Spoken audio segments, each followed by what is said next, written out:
Shaktimaan academy official YouTube channel. मैं पूजा ma'am आप लोगों का मॉक टेस्ट हिंदी का अपठित गद्यांश टॉपिक के साथ उपस्थित हूँ। तो चलिए शुरू करती हूँ मॉक टेस्ट अपठित गद्यांश का। तो देख लेते हैं पहले गद्यांश को। जिस विद्यार्थी ने समय की कीमत जान ली वह सफलता को अवश्य प्राप्त करता है। प्रत्येक विद्यार्थी को अपनी दिनचर्या की समय सारणी अथवा तालिका बनाकर उसका पूरी दृढ़ता से पालन करना चाहिए। जिस विद्यार्थी ने समय का सही उपयोग करना सीख लिया उसके लिए कोई भी काम करना असंभव नहीं है। कुछ लोग ऐसे भी हैं जो कोई काम पूरा ना होने पर समय की दुहाई देते हैं। वास्तव में सच्चाई इसके विपरीत होती है। अपनी अकर्मण्यता और आलस को वे समय की कमी के बहाने छिपाते हैं।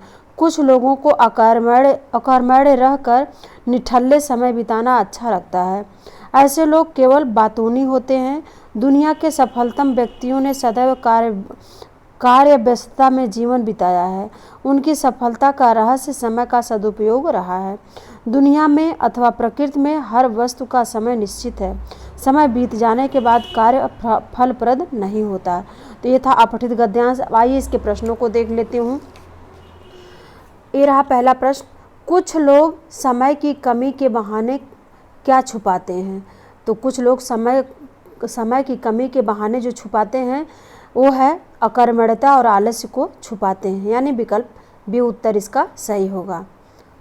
अगला प्रश्न है, विद्यार्थी को सफलता प्राप्त करने के लिए आवश्यक है। क्या आवश्यक है?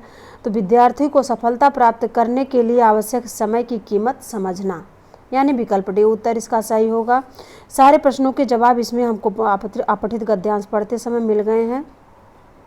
आइए देखते हैं अगले प्रश्न को। कार्य किस स्थिति में फलप्रद नहीं होता है? तो कार्य फलप्रद, समय बीत जाने पर कार्य फलप्रद नहीं होता है, यानी विकल्प ए उत्तर सही होगा इसका। अगला प्रश्न है, अकर्मण्यता शब्द में उपसर्ग और प्रत्यय कौन से हैं? इसमें आपको अकर्मण्यता शब्द जो है इसमें उपसर्ग और प्रत्यय बताना है। इसको ध्यान से पढ़िएगा क्योंकि इसको समझना पड़ेगा। उपसर्ग और प्रत्यय जब आप पढ़े होंगे तो इसमें पता चल जाता है उपसर्ग क्या होता है, प्रत्यय क्या होता है।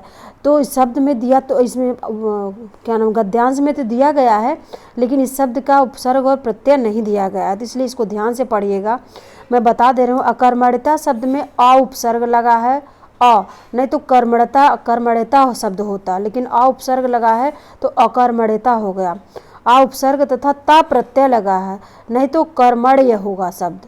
तो अ उपसर्ग और ता प्रत्यय लग जाने से अकर्मण्यता शब्द बना है, जिसमें अ उपसर्ग तथा ता प्रत्यय है, इसलिए इसका सही उत्तर होगा विकल्प बी।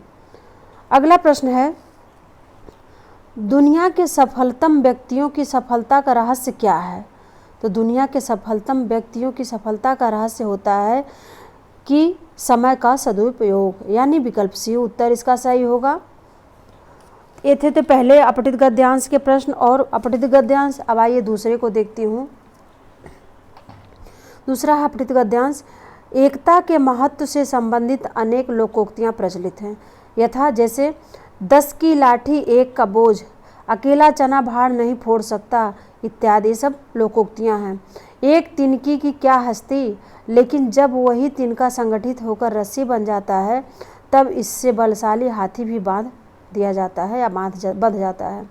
एक ईंट की क्या बिसात, लेकिन जब यही ईंट मिलकर दीवार बनती है तब उसे तोड़ना मुश्किल हो जाता है। एक बूंद जल का क्या अस्तित्व, लेकिन जब इन्हीं बूंदों के मेल से सागर का निर्माण होता है तो उसे लांघना दुष्कर हो जाता है।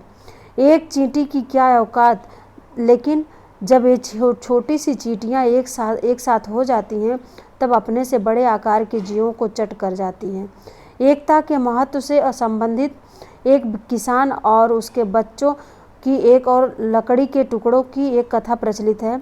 लकड़ी के टुकड़े जब अलग अलग रहते हैं तब बच्चों द्वारा वे आसानी से तोड़ दिए जाते हैं, परंतु वे ही टुकड़े जब संगठित होकर गट्ठर बन जाते हैं तब बच्चे तोड़ नहीं पाते हैं। इन दृष्टांतों से स्पष्ट है कि एकता में ही बल है। ये तो हो गया अपठित गद्यांश। अब देखते हैं प्रश्नों को इनके। पहला प्रश्न आपके सामने है, तिनके की क्या विशेषता है? तो तिनके की क्या विशेषता है? तिनके की जब तिनका संगठित होकर रस्सी बन जाता है तो वह बलशाली हाथी भी बांध सकता है। तो इसलिए विकल्प सी उत्तर इसका सही होगा। सारे प्रश्नों के जवाब इसमें है गद्यांश में।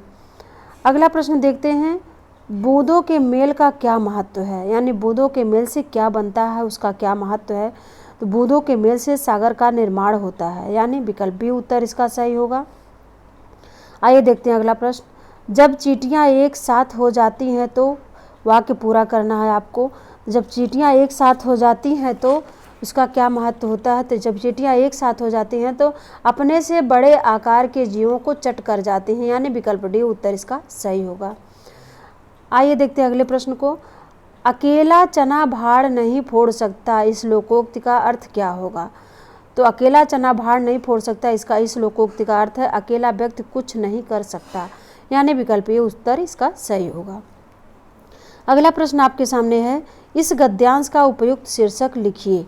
इस गद्यांश का उपयुक्त शीर्षक है यह संगठन में शक्ति है, यानी विकल्प ए उत्तर इसका सही होगा।